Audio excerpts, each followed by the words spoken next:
Sabi ko, mas i-organize ko yung thoughts ko bago ko i-film tong vlog na to kasi baka kung ano masabi ko or baka walang sense din lang yung sasabihin ko.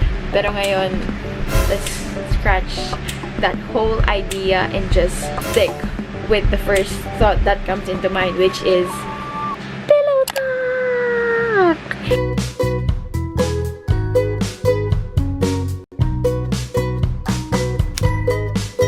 This is the third time I've filmed myself talking about this topic. I did it the first time year 2017.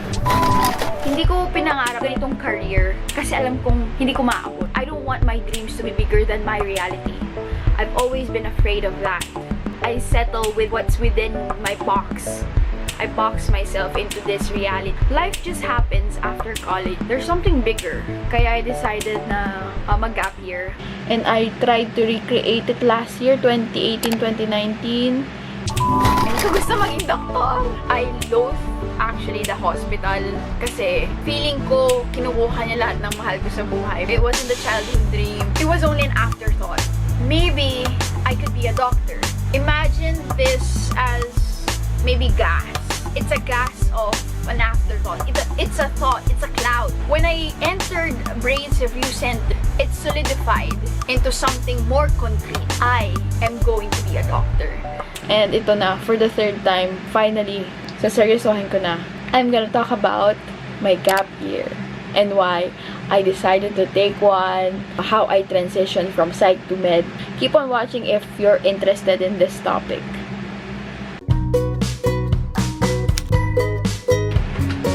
Hi everyone! So you're seeing a different angle of my room na I turned into an office.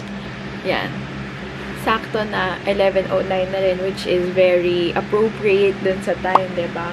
Kaya ako may props. Di mo kasi cute kapag vlog ako from my bed. So, sa study table na lang. So anyways, pillow talk natin for tonight is bakit ako nag-gap year. Just to give you a brief background para lang may idea kayo on how I arrived where I am right now. I graduated from the University of San Tomas with a degree of BS Psychology last 2017. 3 years na akong graduate, diba? From June to October, medyo crucial yun kung saan ko i-lead yung career ko. But I made, I don't wanna say na they were mistakes, but I guess they were missteps. Missteps kasi stepping stones. Gets, diba? Before graduation, nakascore ako ng promo airfare to South Korea. First time yon na mag-out of country ako in long time. Graduation gift ko yun sa sarili ko. And thankfully, sinuportahan naman ako ng parents ko. Sabi, basta bahala ka sa buhay mo. And alam niya naman na pinaghirapan ko rin naman na makatapos. So, feeling niya siguro deserve ko rin yun. So, that happened. June pa lang yun. And then, parang nag-ano na yun, domino effect na yun. Med at that time was completely out of the figure. I wasn't considering it. Until I started reviewing for the boards. I went home, I self-reviewed for the boards kasi sabihin ko na hindi naman nagkatotoo. Gusto ko mag-top ng boards nun. Pero, nahirapan ako sa psych assessment. So, that didn't happen. Yung boards, topping the boards. And admittedly, parang na-disheartened ako to push through with that career. Time was very crucial sa mga panahon na ito. After boards, dapat inaayos ko na yung application ko for masters kasi ang masters, same siya as school year. By December later that year, dapat ayos na lahat ng requirements. Pero for some reason, I kept postponing hanggang wala na yung deadline. Dahil umuwi ako sa province and talagang nag-isolate talaga ako para makapag-review, makapag-focus sa boards. May lingering thought, dun siya unang umappear sa akin na if I really wanted to serve people, then why am I so afraid of chasing a career that would give me more opportunities of saving more people.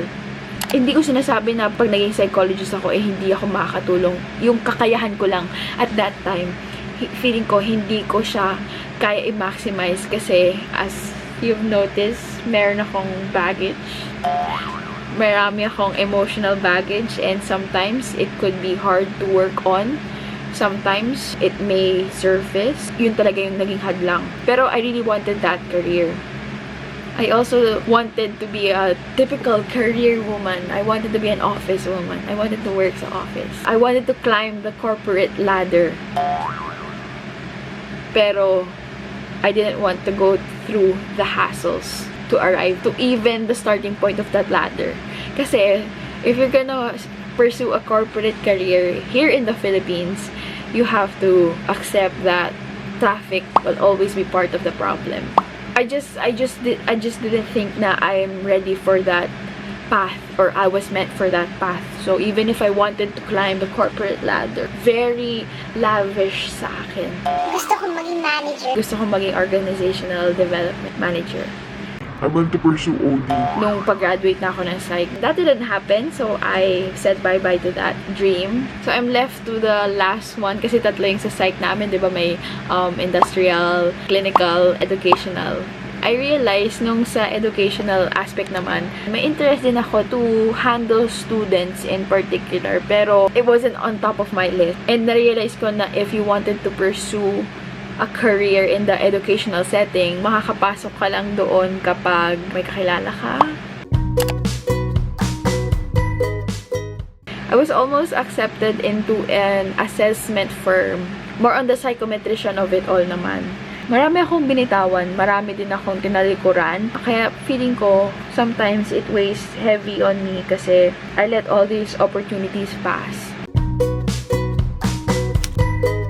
And then, going back to review pa lang, may light bulb moment, may sudden realization na, bakit ba never kong kinonsider ang med school? I was at home in the province at that time din, and yung lola ko rin kept asking din, ba't di ka mag-med, Len? Ganun. Tanong ko sarili ko, bakit nga ba? I never considered med school. When in fact, I took the NMAT on my 3rd year in psychology. Nag-NMAT na ako. May NMAT ako na I flunked kasi hindi ko siya sineryoso, hindi ako nag-review. Kinonsider ko lang siyang parang donation, yung 1.9. Wala akong preparation for it. Tinake ko siya on a Sunday, puyat na puyat ako sa kakaki-drama ko. My priorities were really out of place at that time. My first NMAT was very low, sobrang low na nakakahiya. And then, yung na-realize ko, ba't nga ba hindi ako nag-med? Ano lang siya dyan? A thought on my shoulder. Andyan siya. I carried it during my boards.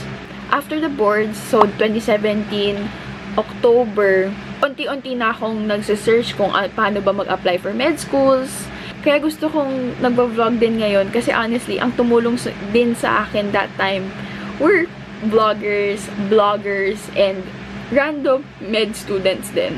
Marami namang helpful dyan if you know how to approach and know who to approach. May mga friendly people dyan na talagang i-accommodate ka.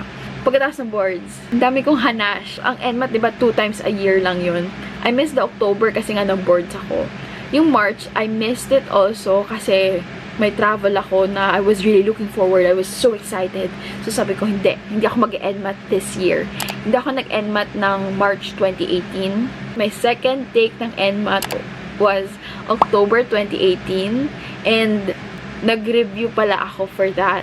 Nag-apply din ako for brains short course. Kasi clueless nga ako. Hindi ko rin alam kung bakit ganun. Parang ang kalat ko dati. Ngayon, in med school, medyo mas naging maayos na ako. Like, mas organized na ako as a person. Kasi wala akong choice. Sobrang dami din kailangan i-organize. Pero yun, graduating in psychology and 1 year after graduating, I was clueless what to do. So, I reviewed. And then, when the results came out, happy naman ako. Hindi ko pa pala nabanggit before that Kaya medyo natagalan. I didn't want to burden my parents with the tuition fee kasi hindi naman kami may endless resources. So, sakto lang. Laging sakto lang. I didn't want to burden my mom anymore. If you know her story before. Parang feeling ko, ang dami ko nang kinuha sa mom ko. Kaya ayoko na siyang bigyan ng sakit pa ng ulo. Ayoko pang problemahin niya pa yon. Pero, for the last time, gusto kong maging selfish. I've chosen the selfish path na magme-med school ako. Gusto ko tapusin to. Gusto ko mag-med school, ma. Sige. Gagawin natin hanggat saan makakaya natin. So, yun. Sa med school na ako ngayon. And, yung scholarship pala ng UERM, hinabol ko rin. Yung second take ko ng NMAT, October 2018, hindi enough yung NMAT ko para matanggap dun sa scholarship. Pero yun yung pinasa ko sa UERM. Medyo gets yun na kung saang range.